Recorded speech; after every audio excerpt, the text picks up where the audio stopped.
Alright, we've got another Tonka truck build video series this time. I'm going to try to go a little more in depth to each step that you have to do to make it work. So the parts you'll need to make it, just to make it drive, you'll need a transmission and cross member, a front axle, a rear axle, they're SCX10 axles, speed control. This rear axle has these underdrive gears in it to help with steering.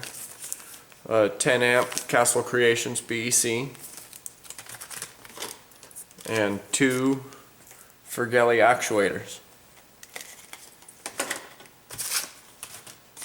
and some Traxxas pieces to make drive lines out of. The stock axial ones will not work. There's too much of an angle on them and they bind up and make it shake around a lot.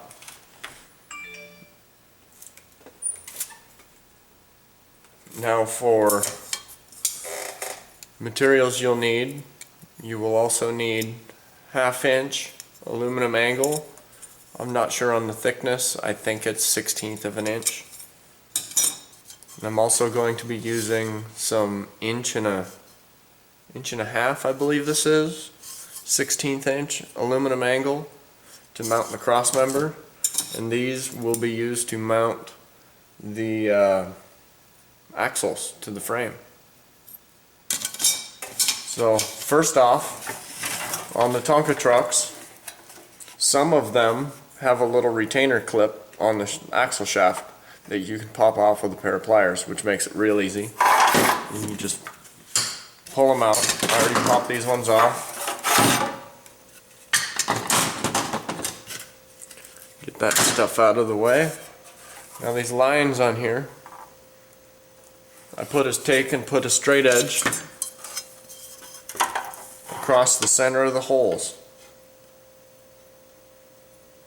and make a line, and I cut right there so you have a good flat surface to attach the angle to for mounting the axles.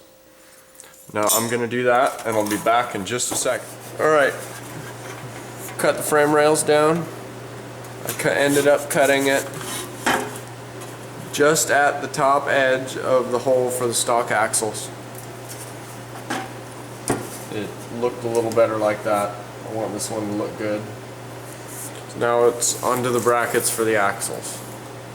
They are 1/2 inch aluminum angle. There's a ruler around here somewhere.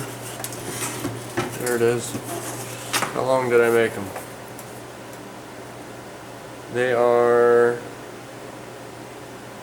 an inch long. They're an inch long, 1/2 inch aluminum angle. So what you need to do to figure out where these holes go is you got to clamp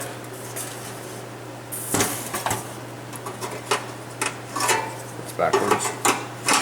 You got to clamp or just carefully hold. I used some of these little squeeze clamps. They're very powerful to hold the brackets there while I figured out where the holes to attach the axle to the bracket go. Once I figured those out, you drill those out, then you put it back on here and you can drill out the holes for mounting it to the frame. I did that both axles. Front axle has a I already went through all that. I got to do some deburring, deburr the holes and some edges. There's some real sharp stuff. We don't want anybody getting cut. So that's the video for now. That's part 1, mounting the axles. Part 2 will be removing the cab, the mounting of the actuator, and cutting a hole in the frame for the actuator to stick through. and then we can move on to the transmission. So that's all for now. Please subscribe and like, and if you have any questions, comment below. Thanks for watching.